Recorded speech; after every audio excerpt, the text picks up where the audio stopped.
বউ, আমি স্কুলে গেলাম।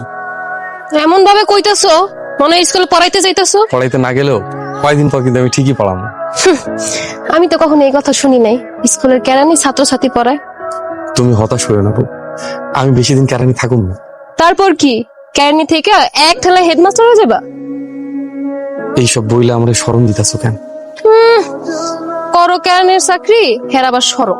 শুনো মনু মিয়া, আমার সোজা সবটা কথা, আমি এই কেরানির বউ পরিচয় নিয়ে সমাজে চলতে পারবো না, বুঝছো?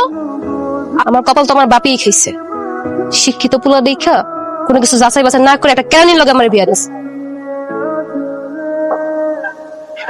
কি ব্যাপার মনু মিয়া, তুমি গেট খুলে এখানে দাঁড়ায় কি করতেছো? স্টুডেন্টরা মাঠের মধ্যে ঘোরাফেরা করছে আর তুমি গেটটা খুলে এখানে দাঁড়ায় দাঁড়ায় ঝিমাচ্ছ। Sorry sir. আরে সরি স্যার মানে? দেরি হয়ে যাচ্ছে, তাতে আসো। আরে কুসুম, কেমন আছো তুমি? ভালো আছি ভাবি। ভাবি, এই শাড়িটা আমার কেমন লাগতেছে? মানাইছে আমারে? অনেক সুন্দর লাগতেছে। নতুন শাড়ি? হ ভাবি, নতুন শাড়ি। কাল রাইতে আপনার ভাই আমার আয়না দিছে। যাও তাহলে। আচ্ছা ভাবি, তাহলে আমি যাই এখন। হ্যাঁ, আসসালামু আলাইকুম স্যার। ওয়ালাইকুম আসসালাম। কি ব্যাপার মনু?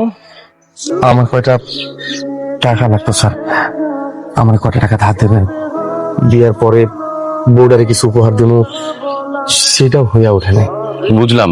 শোনো মনু মিয়া, সাধ্যের বাইরে গিয়ে কোনো কিছু করতে চাই তাহলে বিপদে পড়ো। বুঝতে পারছি স্যার, সাধ্যের বাইরে বিয়েটা করেই তো মস্ত বড় ভুল করে ফেলছি। নাও দেখো, আর শোনো, বিয়েটা তুমি করো নাই, রুবিনার বাবা তোমাকে পছন্দ করে তার মেয়ের সাথে তোমাকে বিয়ে দিচ্ছে। আর আমি তোমার বিয়ে নিয়ে, তোমার বউ নিয়ে কোনো কিছু করি। আমি তোমাকে বোঝাতে চেয়েছি, তুমি তোমার বউয়ের জন্য যাই করো না কেন সেটা তোমার সাধ্যের মধ্যে রেখে করতে হবে। সাধ্যের বাইরে গিয়ে এমন কিছু করো না যাতে তার চাহিদা বেড়ে।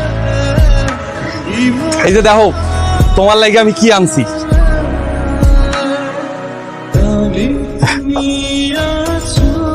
স্কুল থেকে বাজারে দিয়ে গেছিলাম, তোমার লাগে একটা শাড়ি কিনে আনছি। দেখো তো,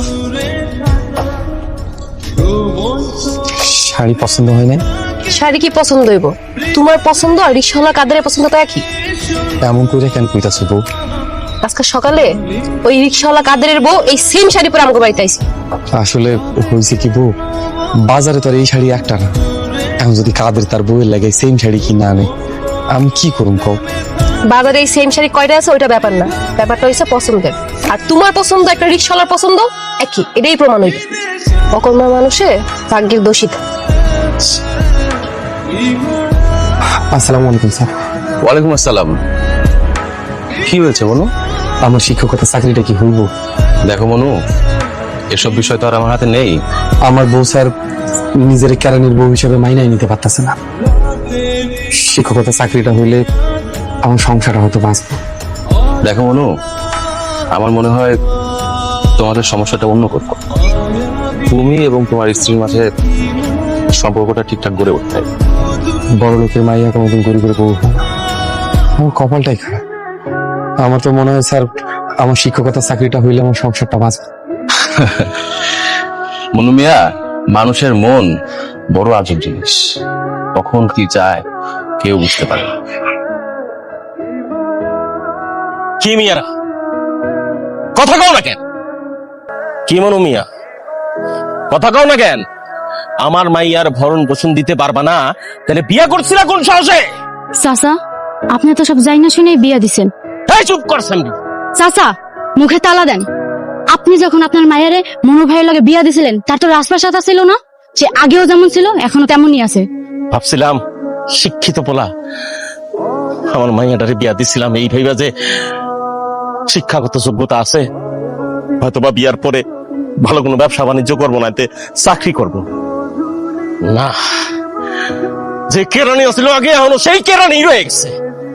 অনেক হয়েছে আব্বা, আমরা তুমি তোমার লগে লয়ে যাও। বুঝছো, অনেক ঠিক আছে। এই যে তোমরা সবাই, এই মনু মিয়ারে আমি কিছুদিনের সময় দিয়ে গেলাম। যদি আমার মাইয়ার ভরণ পোষণ সব ঠিক না করতে পারে,